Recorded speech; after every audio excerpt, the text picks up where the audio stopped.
Jean-Luc Cheny, bonjour. Bonjour. En quoi est-ce important que des personnes donnent de leur temps pour les territoires, et donc en l'occurrence pour l'Ille-et-Vilaine?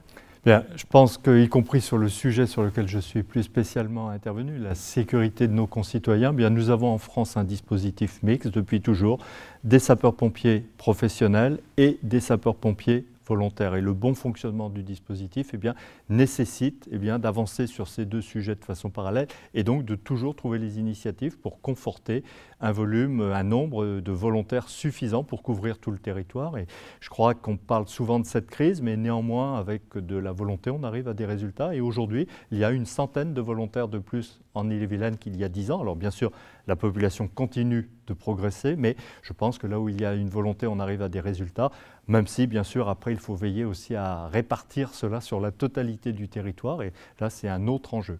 Et alors, comment on arrive à convaincre les gens de s'engager ?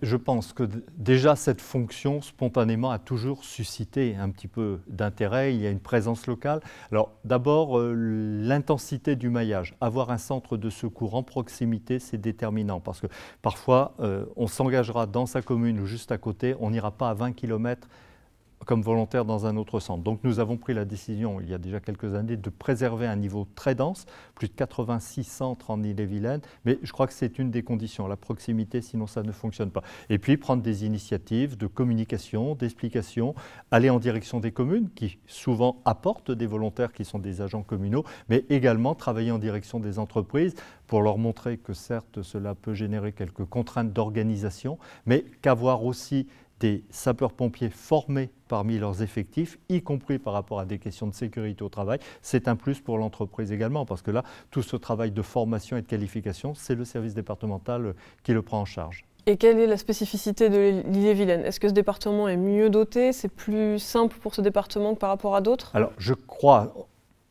Rien n'est jamais définitivement acquis, donc il faut toujours être prudent.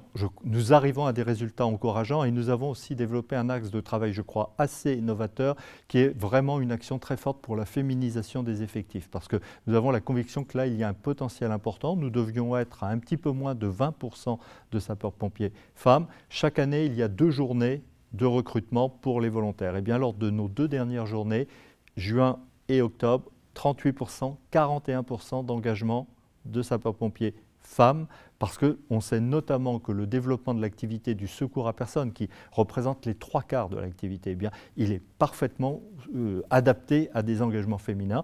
Et après, certaines personnes féminines qui s'engagent nous disent qu'une fois ces formations faites, elles sont prêtes aussi à aller sur l'incendie, sur le secours routier, mais que le résultat est extrêmement encourageant et j'ai la conviction que là, il y a un potentiel d'engagement qu'il faut que l'on travaille et on va continuer de le faire.